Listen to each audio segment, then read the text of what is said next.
Olá, boa noite. Eu sou Adalberto Piotto e seja bem-vindo ao Cenário Econômico pela TV Brasil, diretamente dos estúdios da B3, o novo nome da BMF Bovespa, aqui no centro da cidade de São Paulo. A nova fase de saques das contas inativas do Fundo de Garantia já foi anunciada pela Caixa. Trabalhadores nascidos a partir de março entram neste novo grupo com direito a usar o dinheiro do fundo. Diminuiu o número de falências das empresas neste começo de ano. A mudança do humor da economia e melhora das expectativas também projeta uma redução ainda maior de possível pedido de novas falências durante este ano. O Banco Central refez os cálculos e já prevê uma inflação ainda menor agora, já neste ano, 2017, e também para o ano que vem, 2018. Isso conta muito para a manutenção da queda dos juros. O Copom tem reunião programada para a semana que vem. E a possibilidade de crédito consignado com garantia do FGTS promete empréstimos ao trabalhador com juros menores do que os cobrados atualmente pelos bancos. Tudo isso agora no cenário econômico que já está no ar.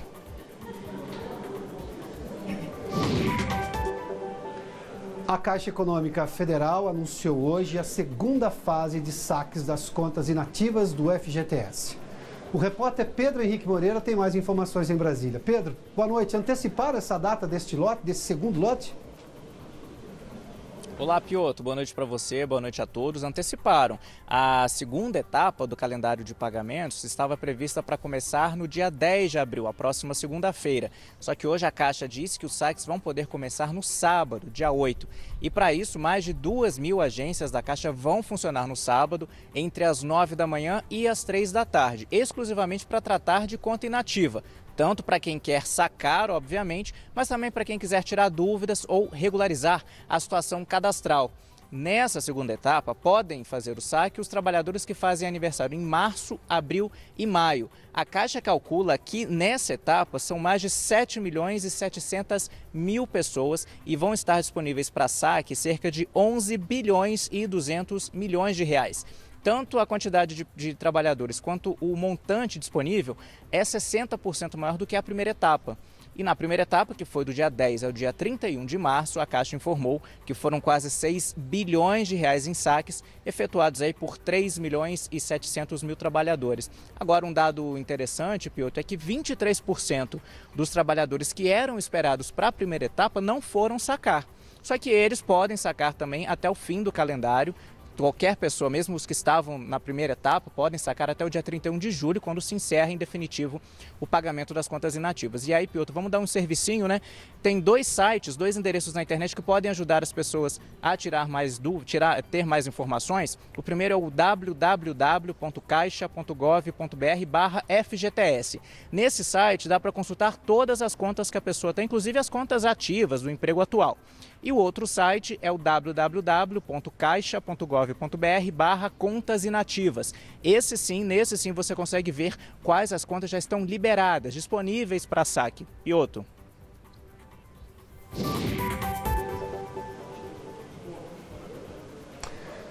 Então, portanto, no sábado, isso quer dizer que haverá um plantão da Caixa Econômica já neste sábado para esse novo grupo que pode sacar o dinheiro do Fundo de Garantia.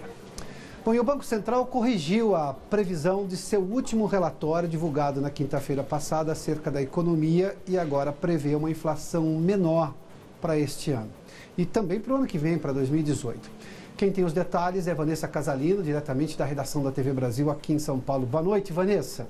Boa noite, Piotto. Boa noite a você que está com a gente aqui no cenário econômico. Na nova estimativa, o Banco Central calcula uma variação de 3,6% para o IPCA em 2017 e 3,3% em 2018. Isso levando em conta um cenário com taxas de juros e câmbio constantes. No relatório anterior, a expectativa era de uma inflação de 3,9% para este ano e de 4% para 2018, com o mesmo cenário econômico. O Banco Central explica que foi feita uma correção nas projeções de inflação divulgadas no relatório de março, nos cenários que consideram trajetória constante para a taxa de juros, por isso a revisão. O Banco Central também corrigiu as projeções para o chamado cenário híbrido, que considera a taxa de juros constante, mas no caso da taxa de câmbio, leva em conta uma projeção do mercado financeiro. Nesse cenário, a inflação deve ficar em 3,7% em 2017 e em 13,5% em 2018. Se as projeções do Banco Central se confirmarem, a inflação brasileira deve encerrar 2017 e 2018 abaixo do centro da meta, que é de 4,5%. Piotr.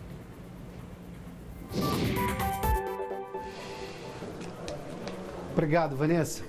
A Fundação Getúlio Vargas divulgou hoje o Índice de Preços ao Consumidor Classe 1.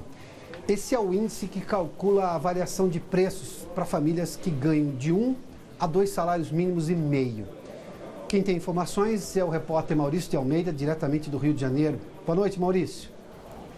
Boa noite, Piotr. Apesar dessas projeções que a Vanessa acabou de demonstrar aí em São Paulo, aqui no Rio de Janeiro, o índice divulgado da Fundação Getúlio Vargas, esse IPC-C1, como você disse, que calcula a inflação das famílias que ganham entre 1 e 2 salários mínimos e meio, no mês de março, esse índice apresentou uma elevação, se comparado com o mês de fevereiro. Em março, o índice fechou em 0,56%. Já em fevereiro, ele tinha ficado bem baixinho, 0,07%. Um aumento, portanto, em março. No acumulado do ano, esse índice está em 1,18%.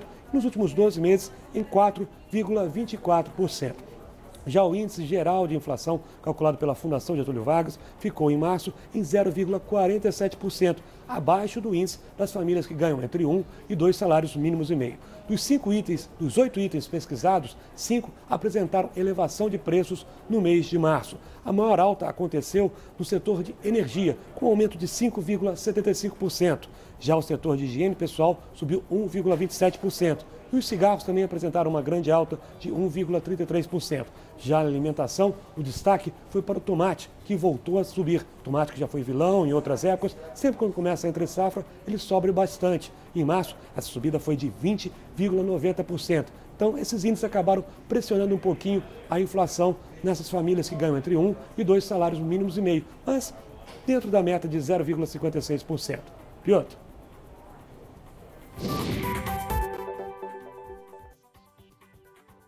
E depois da liberação de contas inativas do FGTS para reaquecer a economia, a aposta do governo federal agora é usar o saldo do fundo como garantia para que o correntista consiga fazer empréstimos com taxas de juros mais baixas.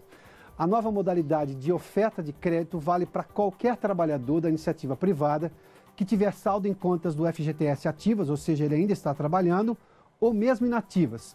No crédito consignado, usando o FGTS como garantia para o empréstimo, terá parcelas descontadas diretamente do salário, ou seja, o banco que te emprestar vai pegar o dinheiro diretamente do seu salário, ou seja, cada mês a parcela sai diretamente do salário. Vamos dar uma olhadinha como é que vão funcionar essas regras agora para esse consignado usando o FGTS. Olha, as condições são as seguintes. A garantia que você faz quando você toma o empréstimo é 10% do saldo seu que você tem ali na conta do fundo de garantia, inativa ou ativa. Essa é a garantia para poder iniciar o processo de empréstimo. O prazo é até 48 meses para pagar aquele empréstimo e juros que não podem passar de 3,5% ao mês. Isso dá mais ou menos 51% ao ano. Se a gente fizer uma comparação com taxas de juros que tem hoje, que os bancos oferecem, normalmente é acima de 70%. O cartão de crédito, por exemplo, está 480, apesar das novas regras mudarem isso também. Mas, enfim, são essas as condições. Bom, vamos lá. Uma vez tomado esse crédito, se por acaso houver uma inadimplência, aqueles 10% são usados. Agora, se você for demitido, a garantia do banco é poder usar 100%, tomar para eles até 100% da multa, no caso de demissão, que é 40% do valor depositado no FGTS. Essas são as condições aqui desse consignado do FGTS. Bom, os custos com educação e saúde e cuidados pessoais foram responsáveis pela elevação do custo de vida das famílias em fevereiro. A pesquisa é da FEComércio de São Paulo. Vamos dar uma olhadinha aqui, olha. Para você ter uma ideia, subiu 0,32%, 0,32 ponto percentual nesse custo de vida. Para você ter uma ideia, em janeiro tinha sido 0,25, ou seja, houve uma aceleração aí do aumento do custo de vida. Mas agora vamos fazer uma comparação que é um pouco melhor. Se a gente olhar para fevereiro deste ano, 0,32%, 0,32 ponto percentual, me perdoe. Agora, com 2016, fevereiro de 2016, tinha sido de 0,98%. Aqui mostra claramente como mudou a perspectiva em relação do ano passado com o que se tem neste ano. Bom, seguindo ainda com essas telas aqui, para você ter uma ideia, o acumulado, lembra daquela coisa que eu sempre faço menção aqui dos últimos 12 meses? Nos últimos 12 meses, o custo de vida subiu 5,15%. A gente está pegando aqui o ano difícil, 2016. A gente está carregando ainda aquele fardo pesado do momento crítico da economia e da política brasileira no ano 2016. Se a gente pegar um outro dado, ou seja, de fevereiro de 2016, 12 meses para trás, o que inclui 2015 também, ou seja, tem uma perspectiva bastante ruim, havia naquele momento, o custo de vida subiu 10,98%. Agora nós temos 5,15%, ou seja, é bem menor. Vamos dar uma olhadinha aqui o porquê. Só para você ter uma ideia, o que puxou para cima o custo de vida nesse mês de fevereiro, que é um mês típico com relação ao aumento de mensalidades ainda, janeiro e fevereiro. Educação subiu 13,85% e saúde e cuidados pessoais impactou nesse custo de vida, nessa medição, 0,54 ponto percentual. Por fim, a educação teve uma 70% de variação, para você ter uma ideia, de alta, né?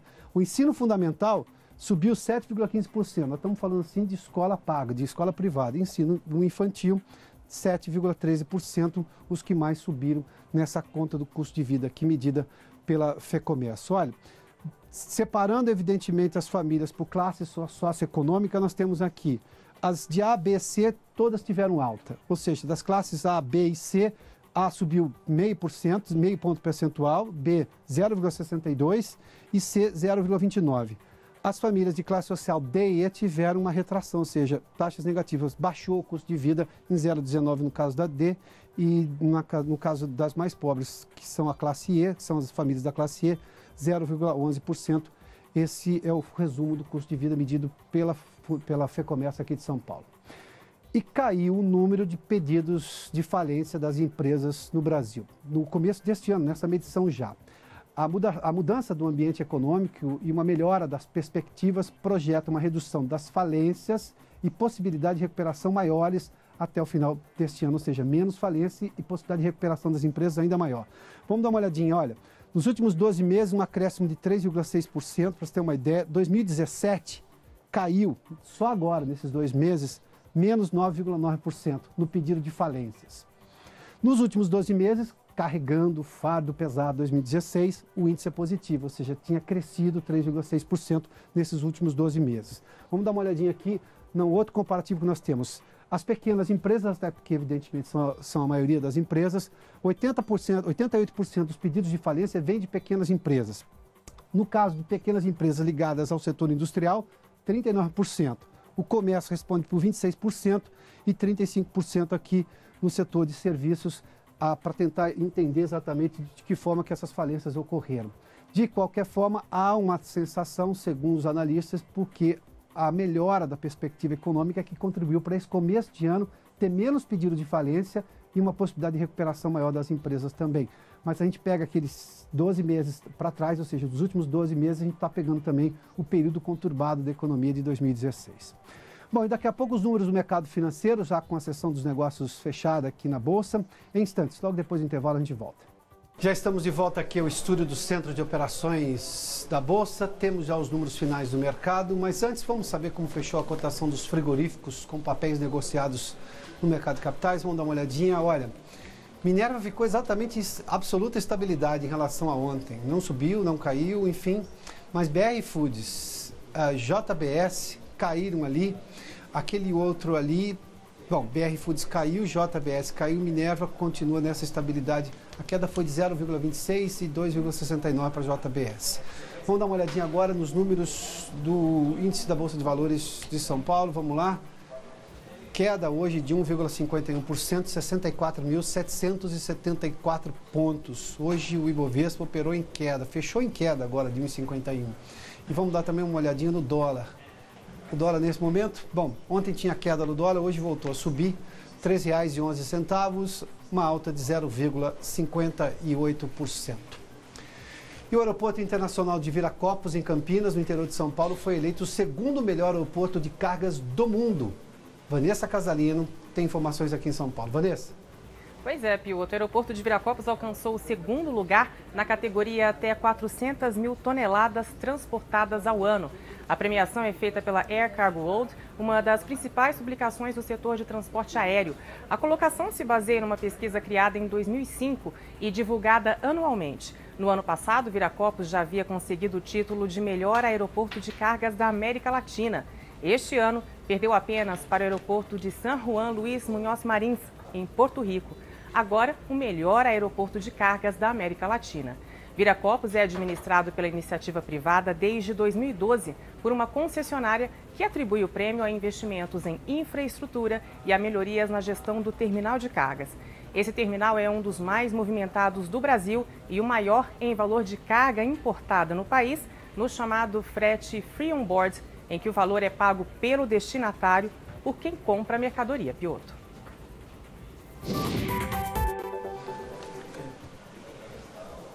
Obrigado, Vanessa. Bom, nós temos mais uma informação em Brasília. O repórter Pedro Henrique Moreira tem detalhes sobre a negociação das dívidas dos estados. Pedro? Piotr, uma informação quentinha que acabou de chegar para a gente da nossa produtora no Congresso Nacional, Samanta do Carmo. Ela disse que o líder do governo na Câmara, deputado Aguinaldo Ribeiro, informou que o governo vai enviar ao Congresso uma medida provisória estendendo a dívida dos estados com o BNDES. Essa medida visa aí corrigir reclamações, distorções que os governadores e alguns parlamentares apontavam de uma etapa da renegociação da dívida dos estados que foi aprovada no ano passado e muitos governadores reclamavam que ela favorecia mais os estados do Sul e do Sudeste. O líder do governo, Aguinaldo Ribeiro, disse que essa medida vai favorecer aí os estados do Norte, Nordeste e Centro-Oeste e que vai facilitar aí, a tentativa é tentar facilitar. A intenção é tentar facilitar um projeto de recuperação fiscal dos estados que aguarda a tramitação na Câmara. O líder do governo não quis dizer qual que seria a extensão desse pagamento, disse que teria aí uma carência de 3 a 4 anos, só que mais cedo o governador do Rio de Janeiro, Luiz Fernando Pezão, disse que teve a informação do Palácio do Planalto de que a dívida seria estendida por 240 meses. Piotr.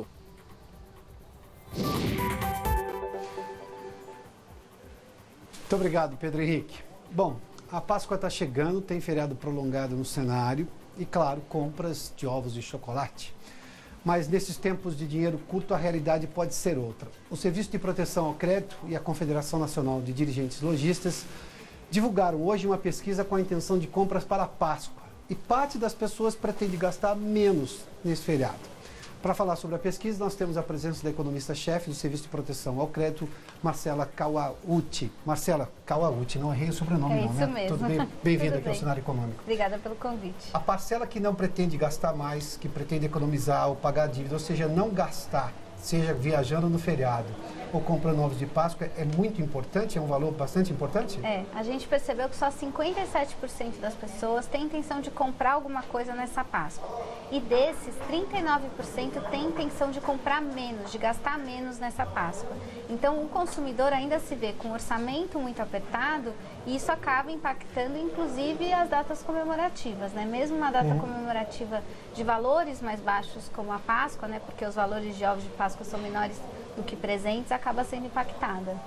Agora, se eu comparar este ano 2017, essa Páscoa, essa intenção do consumidor nesta Páscoa, comparada, por exemplo, a 2016, que foi um ano muito difícil, mas que a gente está vendo o tamanho do problema agora, nesse 2017. Ou 2015, qual é a comparação que se faz? Bom, o que a gente vê esse ano é que o consumidor está com um orçamento muito parecido com o do ano passado.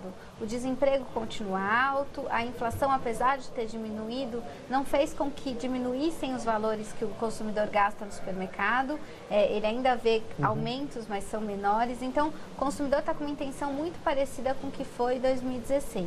Agora, vale lembrar que o consumidor está um pouco de ressaca já, né? Ele já vem de 3 anos de crise econômica. E o desemprego, esse sim, foi um dos fatores que subiu. Então, o consumidor tem mesmo que olhar para o seu orçamento, tem mesmo que tomar cuidado na hora de fazer compras. A Páscoa é um exemplo, né? E dá para lembrar, e vale lembrar também que tem mais de 20% aí que disseram que estão indecisos. Então, o consumidor também nesse compasso de espera. Vamos ver como é que estão as coisas, a gente tem uma expectativa de melhora, vamos ver como estão as coisas para depois decidir se a gente vai gastar ou não. Me permita uma ponderação que eu sei é uma provocação a economistas. A roda da economia gira quando as pessoas consomem. Mas, ao mesmo tempo, eu tenho hoje a recomendação de 10 entre 10 economistas, que você também, eu sei, falávamos antes disso, segue a mesma linha, que se você tem alguma dívida, pague a dívida, porque nada justifica um juro de dívida. Hoje o empréstimo é muito alto. Pode ser a melhor taxa do mundo, é ainda muito mais alta do que você tem, por exemplo, quando você aplica um dinheiro ou quanto você vai gastar de qualquer outra modalidade. Bom, como é que faz para fazer isso tudo? Como é que faz para a economia começar a girar a roda de novo, a economia retomar, ter mais venda e com mais venda mais investimento, com mais investimento mais emprego, com mais emprego mais renda e aí a roda gira. Se eu tenho esse problema hoje, que é da dívida muito grande por parte das pessoas. De fato, essa recuperação que a gente vai ver não vai ser uma recuperação puxada pelo consumo. A gente vai ver uma recuperação que deve começar pela produção industrial. Então, com todo esse arcabouço de mudanças macroeconômicas que a gente deve ver uma melhora na confiança dos empresários, que começam pelo investimento, a produção cresce e a partir daí a contratação sobe e as pessoas voltam a consumir. Então, de fato, a roda dessa vez não vai girar pelo lado do consumo. Ela vai chegar no consumo, mas vai demorar. E tem uma questão adicional que o consumo vai voltar de uma forma muito tímida. Porque tem muita gente desempregada e a primeira rodada de contratações provavelmente vai ser num preço de equilíbrio menor. Tem muita gente querendo trabalhar e pouca gente contratando. Então, esse trabalhador que voltar para o mercado de trabalho vai voltar para o mercado de trabalho também com menos dinheiro. Então, com salário menor. Com salário menor. Proposta de salário menor. Exatamente. Então, a roda da economia vai começar girando muito devagar. Tanto é que esse ano a expectativa é de 0,5%, até um pouco menos do que isso, e depois sim a gente deve ver engrenar. Então, de fato, é importante, mesmo que a gente esteja falando dessa necessidade de recuperação, que o consumidor ajuste suas contas para quando a economia começar a rodar, ele possa voltar a consumir com mais segurança, com mais perenidade também. Marcela, você fez menção aí que não vai ser o consumo que vai puxar a retomada da economia. Nós temos duas iniciativas que foram tomadas por parte do governo federal, uma inédita, que foi justamente você conceder o uso do dinheiro das contas inativas do FGTS, e a recomendação é que quem pegar esse dinheiro, ele é livre para fazer o que ele quiser, a primeira iniciativa, mas a recomendação é que pague dívida. Se ele se livrar de uma dívida, ele pode voltar a consumir. Isso é muito claro. Agora tem uma segunda possibilidade, que é o consignado usando como garantia o FGTS.